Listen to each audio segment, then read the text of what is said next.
Chers compatriotes d'Algérie, bonsoir à vous. Lundi prochain se rendra en Algérie le président du Conseil des ministres italien Mario Draghi. Il se rendra dans notre pays qui, est, qui, est, qui, qui a, qui a vidé, qui est en train de vider tout le barillet de la roulette russe. La roulette russe à laquelle joue l'État algérien actuellement est pleine. Et à chaque fois qu'il appuie sur la gâchette, il appuie et il fait sortir une balle qui assassine un peu plus l'Algérie. Donc le Premier ministre italien, Mario Draghi, se rendra en Algérie lundi prochain. À monsieur Mario Draghi, nous allons essayer d'abord de dire deux mots sur la crise de subprime de 2008. Vous serez d'accord avec nous qu'aucune solution n'a été encore mise en œuvre pour régler les problèmes de la crise dite de subprime née aux États-Unis d'Amérique. Aucune. Tous les bilans des banques centrales les plus importantes dans le monde sont pourris.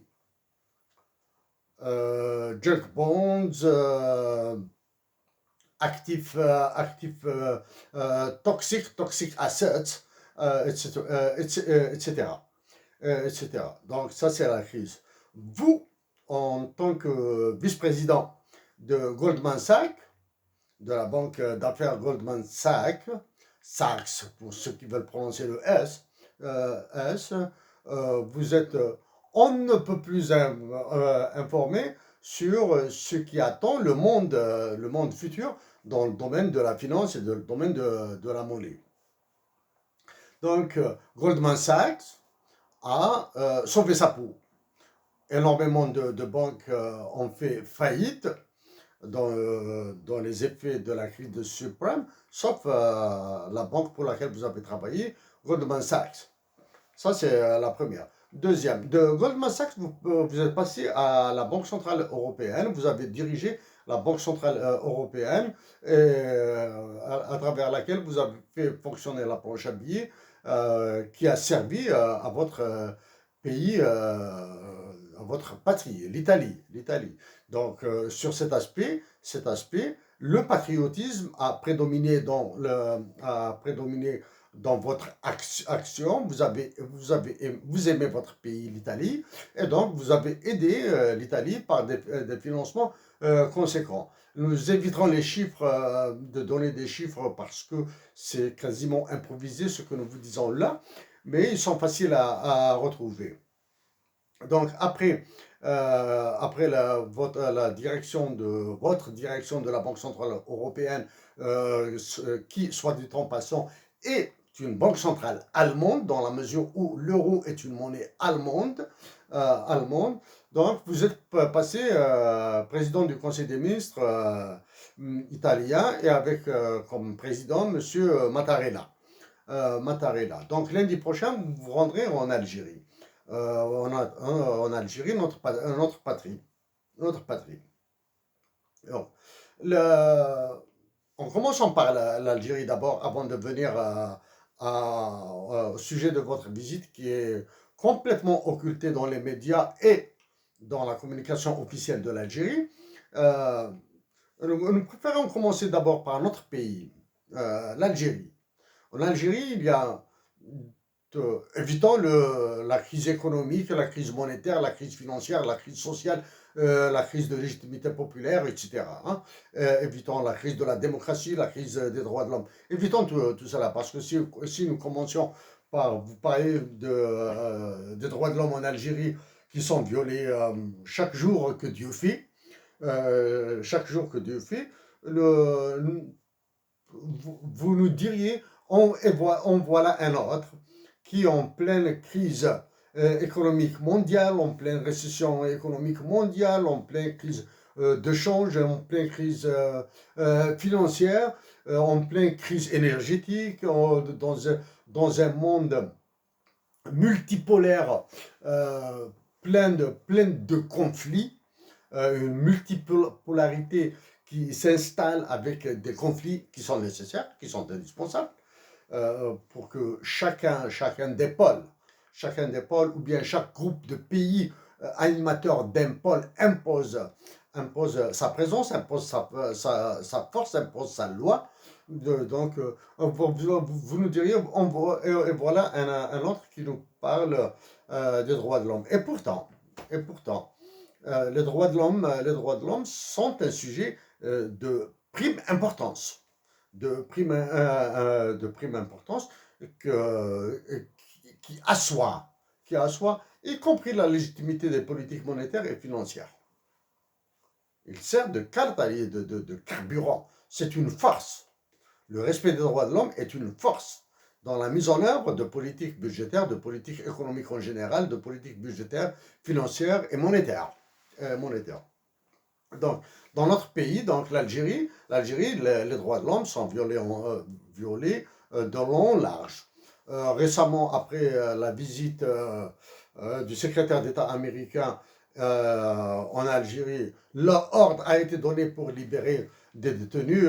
Bien sûr, une libération qui nous réjouit, mais c'est une libération de détenus innocents, nous le répétons, détenus innocents, emportés par un mouvement dévastateur déclenché par des organisations non gouvernementales américaines. À cet effet, nous avons contacté le secrétariat d'État des États-Unis d'Amérique pour des discussions.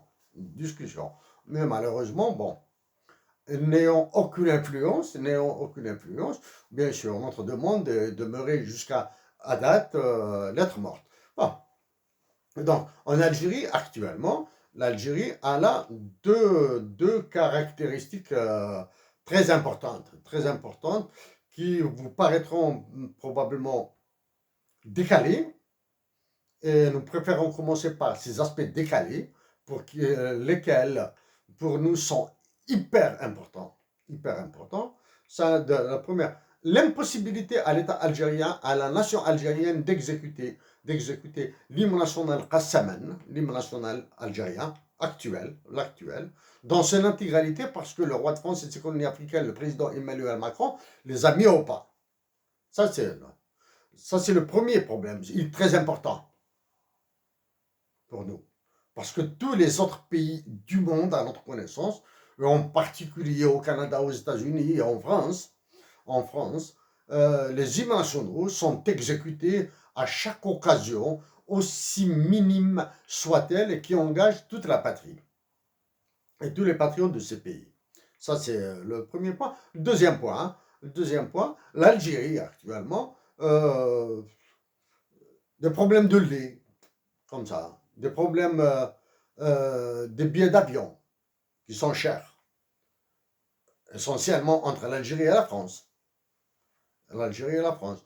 Sans que personne ne pose la question des conséquences de l'ouverture du ciel aérien qui a été imposée de l'étranger aux Algériens, du FMI et de la Banque mondiale plus précisément. L'ouverture du ciel aérien, lequel, à certains moments, on dit que les prix vont baisser, alors que il est impossible de faire baisser les billets d'avion si une chose élémentaire, un aspect élémentaire. Le système de réservation d'Air Algérie est toujours dépendant de la France. C'est le système Archimède. Ça, c'est liquidant. Donc, en Algérie aussi, la majorité de l'Algérie, c'est-à-dire nos racines, notre anthropologie, est complètement évacuée des débats, et dès qu'elle est mise en débat, elle va vers le passionnel et non pas vers le sage, le serein, pour construire une nouvelle force à l'Algérie. Bon, venons-en maintenant à votre visite, monsieur Draghi, en Algérie lundi prochain. Tous les éléments du protocole de votre visite sont importants.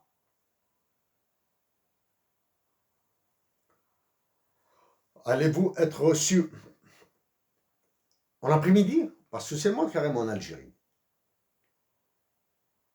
Allez-vous être reçu en après-midi? C'est un élément basique. C'est un élément basique. Monsieur Draghi, donc, nous allons éviter de... Nous aurions tant aimé parler des droits de l'homme. Des droits de l'homme en Algérie et des droits de l'homme au niveau du bassin méditerranéen. Nous aurions tant aimé aller un peu plus dans le détail sur la politique européenne de voisinage. L'Italie est plus que concernée. Politique. Étant donné que ce sont des sujets qui ont été déjà traités par nos soins de par le passé, nous préférons venir vers des sujets plus secs, plus tranchants. Comme vous en avez l'habitude d'en aborder. Pour vous, partir en Algérie devient... it's like a stroll. C'est une promenade. C'est un bol d'air que vous allez prendre en Algérie. Vous allez prendre un bol d'air en Algérie parce que pour les discussions que vous allez mener, vous allez avoir en Algérie, les contrats que vous allez obtenir en Algérie, vous allez obtenir des contrats en Algérie. Vous en avez géré plus dur quand vous étiez chez Goldman Sachs. Un trader de Goldman Sachs ne demandera votre avis que si la position qu'il veut défendre ou bien sur laquelle il veut prendre des risques est probablement supérieure à 10 milliards de dollars. Non pas 1 million de dollars, 10 millions de dollars ou 100 millions de dollars. Votre avis ne sera demandé probablement que si le montant de l'opération de trading dépasse les 10 milliards de dollars. Donc, vos discussions avec les responsables algériens, ceux qui prétendent être les responsables algériens actuellement, et qui évitent toute forme de communication officielle actuellement. Pour vous comparer les positions de trading à 10 milliards de dollars, à 20 milliards de dollars, et voire même à 50 milliards de dollars, votre visite en Algérie, c'est plus une promenade. C'est plus une promenade. Que maintenant, qu'allez-vous faire en Algérie? Vu l'absence de communication officielle, nous allons essayer de voir à travers les autres cas ce que vous allez obtenir en Algérie. D'abord, le problème de l'énergie, le gaz. Sachant qu'il y a un gazoduc Algérie-Italie qui passe par Skikda, à l'est. Donc, vous allez demander l'augmentation des capacités de livraison. Ça, c'est la première. Vers l'Italie. Et en augmentant les capacités de livraison vers l'Italie, vous allez probablement garantir l'approvisionnement de la France. Une partie de l'approvisionnement français par l'Est de la France. Ça, c'est la deuxième. C'est la première. La deuxième, c'est que c'est l'Espagne qui a ouvert le bal des vampires en Algérie. Quand elle a commencé à revendiquer, à exprimer ses revendications sur les eaux territoriales, lesquelles ont débouché sur la batterie des ressources maritimes et halieutiques algériennes, avec l'URSS, avec l'Espagne. Deuxième, la débouché sur une crise idiote et stupide entre l'Algérie et le Maroc, avec des frontières fermées à ce jour. Le Maroc et la France qui sont en train de faire des manœuvres militaires dans la zone à la frontière algérienne, et l'Algérie dans l'idiotie qui caractérise ces prétendus dirigeants en tête desquels nous mettons l'état-major de l'armée, refuse d'aller vers une opération de paix, l'ouverture unilatérale des frontières. Et dégonfler ainsi les manœuvres françaises et marocaines contre l'Algérie. Nous ignorons après les ordres reçus de la part des États-Unis d'Amérique et la visite du secrétaire d'État Anthony Blinken, Une visite officielle a eu lieu en URSS par le ministre des Affaires étrangères le plus idiot d'Afrique actuellement. Sur quoi a débouché cette visite officielle à Moscou? Nous l'ignorons. Nous l'ignorons. Mais nous pensons aussi qu'il y a une question de blé, une question de monnaie et une question de défense. Comme nous l'avons dit à nos compatriotes algériens, l'Algérie est devenue maintenant le terrain d'affrontement de toutes les puissances du monde. États-Unis, Union européenne en tant que bloc, Chine, URSS, le Japon va s'annoncer, le Japon va s'introduire, va s'engouffrer dans ce conflit. Et bien sûr, avec la faiblesse du Mali et la soumission intégrale du Niger. La faiblesse du Mali qui refuse de mettre un terme, le Mali, le Niger, le Tchad, le Burkina, tous les pays de la zone CFA qui refusent de mettre un terme à l'existence de la monnaie du franc CFA dans leur pays. Une monnaie fiduciaire, criminelle. Bon, donc, quand vous allez obtenir, M. Draghi, donc dans votre promenade en Algérie, vous allez obtenir une augmentation des volumes d'exportation de gaz. Vous allez obtenir, comme par hasard, l'unique pays sous-développé au monde qui investit en Italie est l'Algérie. L'unique pays sous-développé au monde qui investit en Italie est l'Algérie. Et des affaires, il y en a à foison là. Donc vous allez pomper. Vous allez pomper les ressources financières algériennes. Donc en contrepartie, qu'allez-vous offrir à l'Algérie? En contrepartie, qu'allez-vous offrir à l'Algérie? L'Algérie va sur l'endettement international. Elle va s'endetter. Ça, c'est la première. Donc, en s'endettant, en sollicitant des banques d'affaires, elle pouvait leur faire une promesse qui ne vaudra que par son existence. Promesse d'aider l'Algérie à aller sur les marchés financiers internationaux. Et en allant sur les marchés financiers les plus toxiques, les marchés secondaires, pour son endettement. Un endettement qui permettra de financer ses investissements en Italie et non pas en Algérie. Maintenant qu'il y a le retour du nucléaire en Europe, de l'énergie nucléaire en Europe, et dans le chef de file est la France. Donc toutes les ressources naturelles nord-africaines et algériennes en particulier serviront l'énergie en Europe. Ça, c'est, donc, vous allez, avec les investissements européens, probablement italiens, dans les ressources naturelles algériennes, vous allez garantir vos approvisionnements italiens et de vos alliés européens. Qu'allez-vous encore proposer, monsieur Mario Draghi? Sachant que vos paroles dans le domaine de la finance et de la monnaie seront vues comme celles d'un prophète, la convertibilité du dinar. Et avec un régime flottant, dans un régime flottant pur. Nous vous disons, monsieur Draghi, que nous avons qualifié la Banque centrale d'Algérie de chambre à gaz, de four crématoire. Et c'est l'un des concerts de l'Algérie. C'est un concert métastasé de l'Algérie. Dans notre pays, nos frères et sœurs souffrent de pénurie, d'inflation. Nous éviterons de dire de l'augmentation du coût de la vie.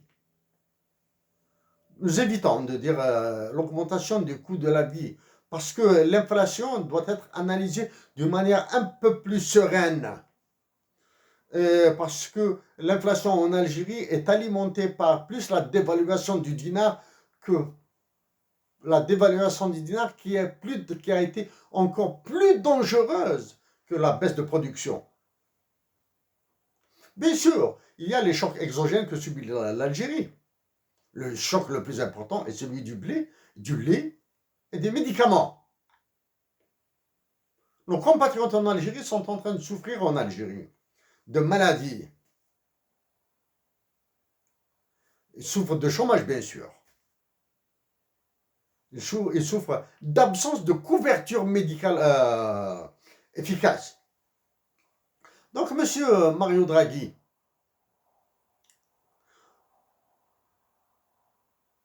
en exprimant notre tristesse, bien sûr, notre peine, vous allez encore faire une bouchée de l'Algérie. Vous allez faire une petite bouchée de l'Algérie. Avec des femmes et des hommes d'un autre calibre, monsieur Draghi, la nation algérienne se porterait beaucoup mieux qu'elle ne l'est actuellement. Mais malheureusement, nos compatriotes en Algérie sont dans les futilités, au lieu d'aller vers l'essentiel de l'essentiel, l'intégrité du territoire. Nous ignorons tout ce qui se passe actuellement chez nos frères du Sud en Algérie, que nous risquons de perdre. Mais le pire de ce qui attend l'Algérie, monsieur Draghi, après votre visite, c'est l'effet boomerang qu'exercera le roi de France et de ses colonies africaines, le président Emmanuel Macron, sur l'Algérie. Déjà qu'il a étouffé l'Algérie, il a étranglé ceux qui prennent les décisions au nom de la nation algérienne. Il les a étranglés. Après les ravages de l'Espagne en Algérie, après les ravages que vous ferez, qui s'ajouteront aux ravages faits par Emmanuel Macron en tant que candidat en Algérie.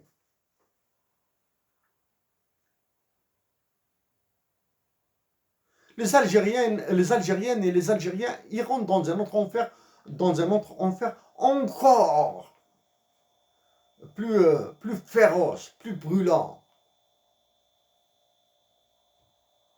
Non, essayons de situer un petit peu votre visite dans un ensemble un peu plus large. La Chine accepterait-elle d'être sérieusement concurrencée en Algérie? Il est difficile de répondre par oui.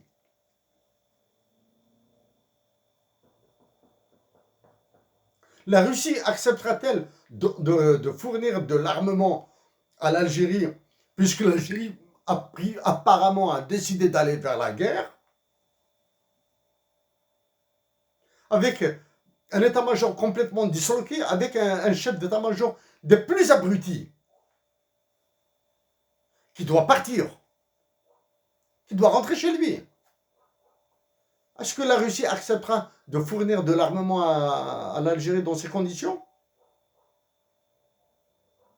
Oui.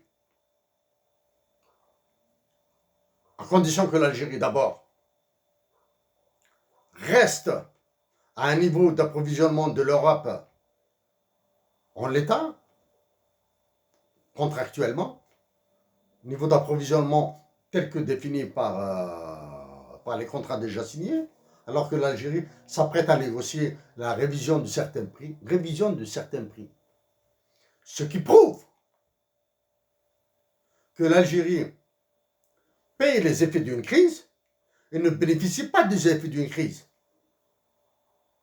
L'Algérie paye les effets d'une crise et ne bénéficie pas de l'effet d'une crise.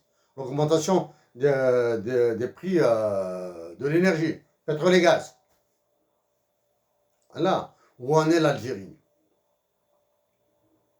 Ça, c'est la Russie, la Chine. Venons maintenant. Nous avons parlé de la France, nous avons parlé de l'Espagne, nous avons parlé. Maintenant, revenir sur le côté américain.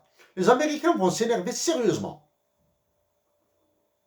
sur une politique, une diplomatie des plus nuls. Hein, la diplomatie algérienne des plus nuls.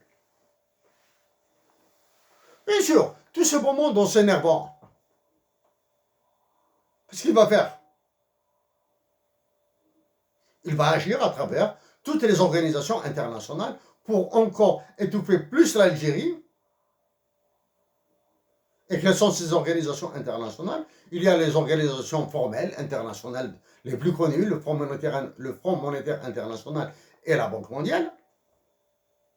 Et il y a les autres organisations internationales les moins connues, telles que le Club Bilderberg, telles que la Trilatérale.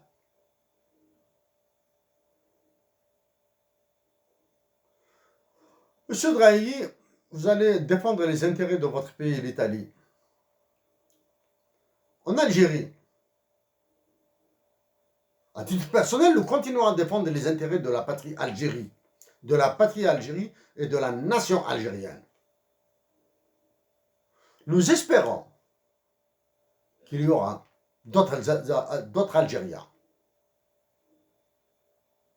qui défendront mieux que nous les intérêts de la patrie Algérie. Bien sûr, en défendant mieux les intérêts de la patrie Algérie, ces Algériens, bien sûr, ils sont sous un poids, plus qu'une épée de Damoclès, plus que 10 000 épées de Damoclès, 10 000 épées de Damoclès. Ils sont sous le poids d'une répression sauvage et d'une justice inexistante en Algérie. Monsieur Mario Draghi,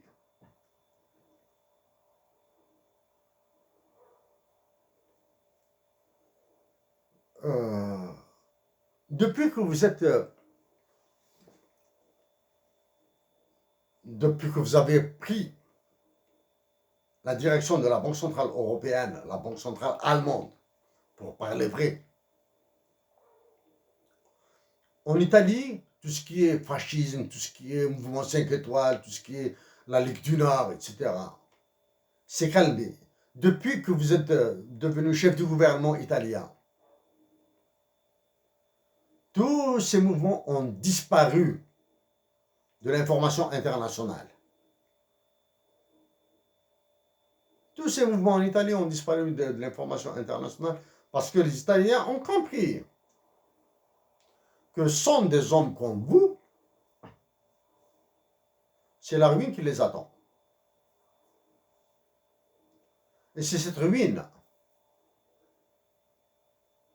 contre laquelle nous nous battrons pour l'Algérie, monsieur Mario Draghi. Nos salutations respectueuses, monsieur Draghi. Chef Aïsset du Canada.